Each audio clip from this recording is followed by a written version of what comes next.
Kai Sotto at Koshigaya Alpas tinalo ang champion team sa Japan B-League. Inamin din ni Kai na best offer yung ibinigay sa kanya ng Koshigaya at Justin Brownlee at iba pang mga Gilas players nasa kondisyon na para nga sa darating na November. Sa kakalabas lang na balita ng Inquirer.net patungkol nga sa naging bagong interview sa ating pambatong si Kai Sotto sa Japan B-League online media availability ay inamin nga ni Kai Sotto na best offer ang ibinigay sa kanya ng Koshigaya Alpas. The best din daw kasi yung plano ng koponan para sa kanya, kaya sa Koshigaya Alpas siya pumirma ng kontrata ngayong season.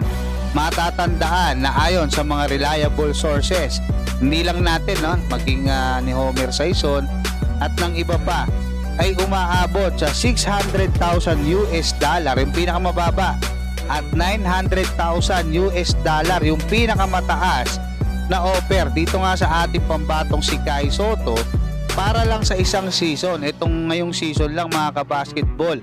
Mas malaki pa ng D-Hamak sa two-way contract ng NBA. Malaki din daw ang responsibilidad na ibinigay sa kanya ng Koshigaya Alpas bilang main center ngayong taon para nga dyan sa kanyang koponan, kaya very excited na siya talaga at nakahanda na para sa challenge na ito.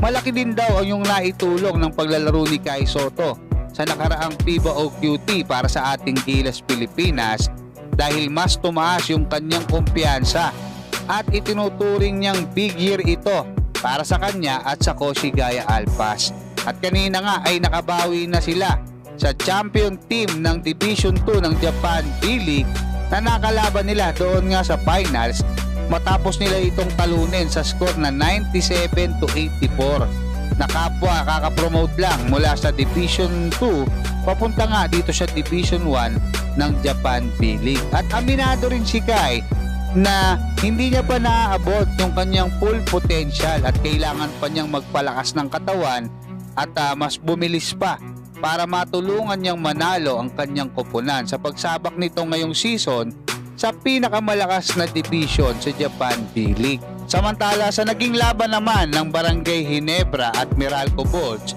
ay nagpakitang gilas itong ating naturalized player na si Justin Brownlee kontra nga dyan sa Meralco Bulls kung saan kumumada siya ng 39 points, 7 rebounds, 5 assists at 3 blocks na may kasama pang game-winning deep 3 points sa harapan ni Allen Durham. 10 seconds yung nalalabi sa fourth quarter para masungkit ang ikalawang panalo kontra sa Meralco Bulls sa score na 104-103.